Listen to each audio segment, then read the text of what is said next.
Everybody, thanks for joining me. We're going to take a look at the storm that's coming up on this Saturday in just a couple of days here that is going to bring some snow, some rain as well to our area. First of all, I want to say sorry about not getting more of an update to you yesterday. A combination of one, the storm was quite a bit more significant than I thought. I thought we'd end up with about an inch or two of snow. Been a really tough winter to forecast. But also being really busy with other stuff in life. Didn't get a forecast out yesterday to kind of to give you the heads up. So hopefully you made it through yesterday all right. Today and tomorrow should be much nicer, warmer, feel like spring before Saturday, and we deal with another potential storm, which has the potential to bring us more significant snow and is still very much like every storm this winter. Very complicated in terms of what exactly we're going to end up with. We're all going to start as rain. We're all going to finish as snow. And where exactly, how quickly that transition happens is going to make all the difference in terms of exactly what happens. So here's a look at what's going on across the country here. Here is the beginnings of our storm. Got a little bit of precipitation kind of running out ahead of where the storm is. Here's kind of the main piece of energy associated with it, although there is a reinforcing piece of energy, which I'll show you in a second. Coming from the north. We also have a little bit more energy from a very active subtropical jet stream, which has really caused a ton of problems forecasting-wise this winter. It's given us a lot of precip or a lot of moisture into storms. It's also provided extra warmth, which has been complicated. So then we have this big kind of front, cold front, which is kind of slowly moving across the country. And you can see behind it, temperatures are quite cold for this time of year, and definitely in the range where we would be very frozen with our precipitation. Ahead of it, we're just around the freezing mark here over New England this morning, and temperatures will rise pretty good today out ahead of this front. And where this front settles and how quickly it moves through as the storm develops along it will make all the difference. This has been the pattern several times this winter, with some of the storms being all liquid, some of them being mostly sleet a couple months ago. This storm looks to be basically, a transition from straight rain to straight snow, with really just a very brief maybe transition to some sleet pellets in between. But I think the way that the front's going to move through, really sleet is not going to be an issue with this storm. So there you go. One thing to think about, to look forward to. Here is one piece of upper level energy. Here's some supporting energy from the subtropical jet, and here's the very northern Arctic jet stream energy kind of diving down. They're all going to come together across the eastern half of the United States, develop a pretty rapidly developing storm, although the storm will also be pretty fast moving.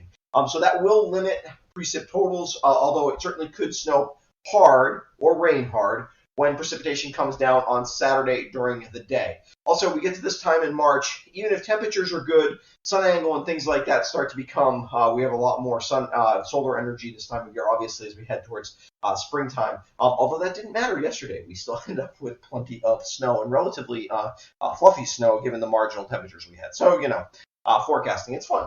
Okay, so here we go. We got northern energy here, this piece, which is up over central Canada now. It's diving down across across Wisconsin and the Dakotas. Our southern energy is going to come together. Our current significant piece of energy and this piece of energy way out here is racing along in the subtropical jet. They're going to kind of combine over Texas and start to develop our storm by tomorrow afternoon. And then these two pieces of energy, this northern energy is going to swing through, and it connects with the storm over the mid-Atlantic by Saturday at noontime, which is driving our surface low, which will be to the north and east of where the upper level energy is, which is what always happens. So, and that's the point at which by Saturday at noon, that's the kind of when we'll be transitioning. And I'm going to show you that in a second. But basically, that's the time period, how quickly that happens, where that happens quickest. And how much snow we get on the backside of that transition will determine where snowfall totals come out. In terms of the low pressure at the surface track, here we go. We've got the low pressure is by tomorrow evening is getting going over Mississippi, Alabama area. It transitions to kind of riding along the Appalachian Mountains, and then does it take a track kind of just over the Appalachians or a slightly more off, not quite offshore, but right along the coast track is really the question. Obviously, the coastal track transitions to snow faster or transitions precipitation from rain to snow faster. Inland track takes a little bit more time. Yesterday, I was definitely thinking the inland track was pretty likely. I thought we'd be mostly rain, but the models, the warmer models have moved towards what was somewhat the outlier yesterday, towards the colder models, and it does look like we want to push this front through a little bit more. So I think that gives us a better chance of some accumulating snow. Particularly, I think in Rutland County has the best chance of seeing significant snow, and then northwestern Windsor County. But I think all of us will see at least some accumulating snow out of this probably as it heads through. Again, let me go back to this map quickly first. All these pieces of energy that are coming together, if you notice, there's a lot to happen here, which is why the models are not going to be locked in on this until probably realistically by tomorrow morning. These pieces will be close to phasing, so maybe that'll give us a better look at what's going to happen. But until the energy at the upper levels really comes together, there's plenty of wiggle room in the model. So that's why this is not certain yet. It's also why I'm not going to give you a snowfall forecast total, because I just don't think it would be responsible. I have no idea.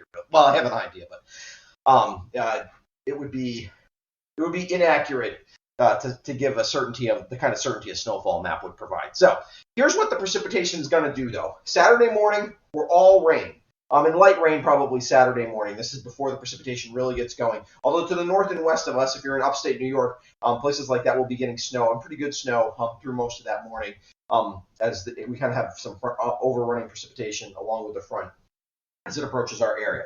Now, by Saturday midday, this is about somewhere, and I say midday because I want to give myself I don't want to put an exact time on when this line would be here, because I don't think that's determined at all yet. But you can see Rutland County gets into the snow. It basically from the northwest to the southeast comes in, and northwestern Windsor County. And then by Saturday evening, let me get to the right forecast here, we're all snow. So, and I do think we'll all see at least some accumulation. I think Saturday evening, if you're out driving, Saturday evening will be a tough drive everywhere, probably at least 2 to 3 inches for everybody. It does look like there will be enough precipitation on the backside. The only places that we might not get those 2 to 3 inch totals would be along the Connecticut River Valley. They may be shielded a little bit from, as the wraparound snow habits might keep them from getting any accumulating snow. But I think everybody else at least sees enough snow to make it slick late Saturday afternoon into the evening. How much beyond slick?